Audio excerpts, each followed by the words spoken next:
আসসালামু আলাইকুম রহমতুল্লাহি ওয়া বারাকাতুহু আলহামদুলিল্লাহ ওয়া সালাতু ওয়াসসালামু আলা মান লা নাবিয়্যা ওয়া তাওসসু বিল্লাহি মিনাশ শাইতানির রাজিম বিসমিল্লাহির রহমানির রহিম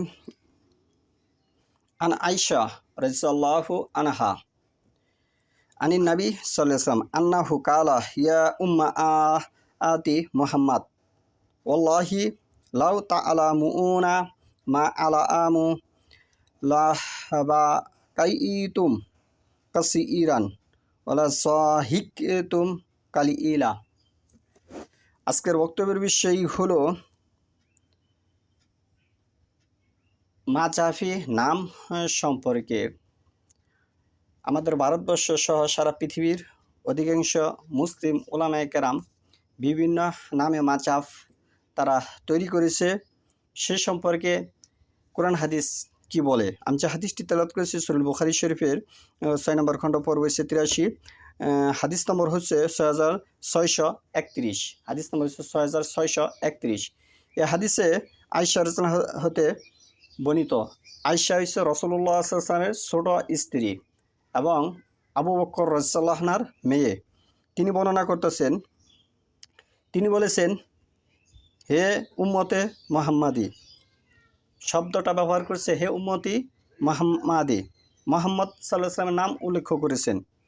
আল্লাহর শপথ, আমি যা জানি যদি তা তোমরা জানতে তবে অবশ্যই তোমরা হাসতে কম আর কাঁদতে বেশি। তোমরা হাসতে কম, কাঁদতে বেশি।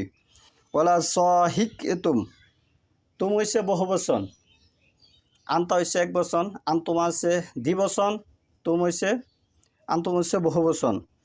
এখানে ওলা জাহিক, জাহিক শব্দের অর্থ হচ্ছে হাসা, লা হইছে অবশ্যই এবং হইছে আর অবশ্যই এবং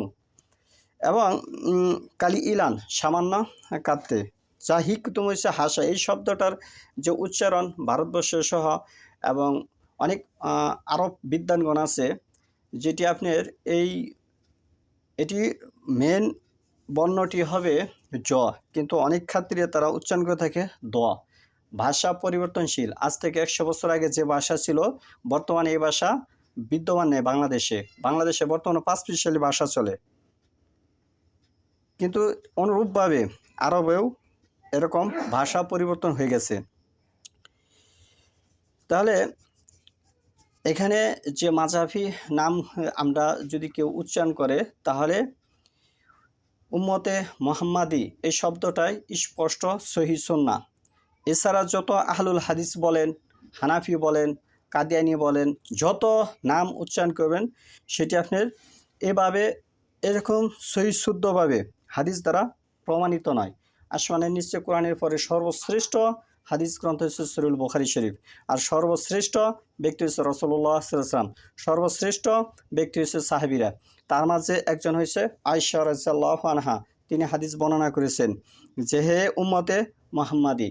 তাহলে আপনাকে যদি কেউ জিজ্ঞেস করে কিভাবে আপনি নামটা উচ্চারণ করবেন, আপনি বলতে পারবেন না যে আমি আহলুল হাদিস, আমি রফেদানি, আমি হানাফি, আমি মালিকি, আমি হাম্বলি। আপনার বলতে হবে আমি উম্মতে মুহাম্মাদি। তার মানে আপনি মুহাম্মদ সাল্লাল্লাহু আলাইহি ওয়াসাল্লামের নামটা উল্লেখ করলেন। এই হাদিস থেকে এটি স্পষ্ট বোঝা যাচ্ছে। হাদিস নম্বর হচ্ছে 6632, আব্দুল্লাহ ইবনু হিশাম রাদিয়াল্লাহু হতে বর্ণিত। তিনি বলেন, আমরা একবার নবী সাল্লাল্লাহু আলাইহি ওয়াসাল্লামের সঙ্গে ছিলাম। তিনি তখন উমর ইবনুল খাত্তাব হচ্ছেন একজন বিশিষ্ট সাহাবী, যার সত্যতা সম্পর্কে বিভিন্ন হাদিসে বিভিন্নভাবে এসেছে। এর হাত ধরেছিলেন। উমর রাদিয়াল্লাহু আনহু তাকে বললেন, হে আল্লাহ রাসূল সাল্লাল্লাহু আলাইহি ওয়াসাল্লাম, আমার জান ছাড়া আপনি আমার কাছে সব কিছু চেয়ে অধিক প্রিয়। আমার যে একটা জীবন জান, এই জানটি ছাড়া সব থেকে প্রিয় আপনি, রাসূলুল্লাহ সাল্লামকে বলতেছে। তখন নবী সাল্লাল্লাহু আলাইহি ওয়াসাল্লাম বললেন, না, যার হাতে আমার প্রাণ ওই সত্তার কসম, তোমার কাছে আমি যেন তোমার প্রাণের চেয়েও প্রিয় হই, তোমার প্রাণের চেয়েও প্রিয় হই। তখন ওমর রাদিয়াল্লাহু আনহু তাকে বললেন, আল্লাহর কসম, এখন আপনি আমার কাছে আমার প্রাণের চেয়েও বেশি প্রিয়। নবী সাল্লাল্লাহু আলাইহি ওয়াসাল্লাম বললেন, হে ওমর, এখন তুমি সত্যিকার ঈমানদার হলে। তাহলে এখানে দুটি কথা স্পষ্টভাবে বোঝা গেল। এক, সব থেকে প্রিয় হতে হবে রাসূলুল্লাহ সাল্লাল্লাহু আলাইহি সাল্লাম, সন্তানের থেকেও পিতামাতার চেয়েও সব থেকে প্রিয় হতে হবে কে? রাসূলুল্লাহ সাল্লাল্লাহু আলাইহি সাল্লাম। আর এখন তো রাসূলুল্লাহ সাল্লাল্লাহু আলাইহি সাল্লাম বিদ্যমান নেই, তার মানে কি? তার হাদিস, আল কোরআনে আদেশ ও নিষেধ এগুলো মানাই মানে তাকে মানা। আরেকটি জিনিস এখানে বোঝা গেল, ইমানের একটি বিষয়, তার বিষয়টা মানলে আপনি পরিপূর্ণ ইমানদার হলেন।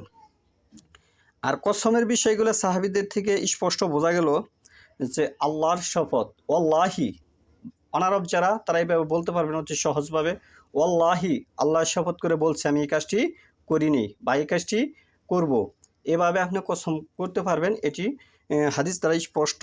সহিহ বুখারী শরীফ 6 নম্বর খণ্ড 6632 নম্বর হাদিস।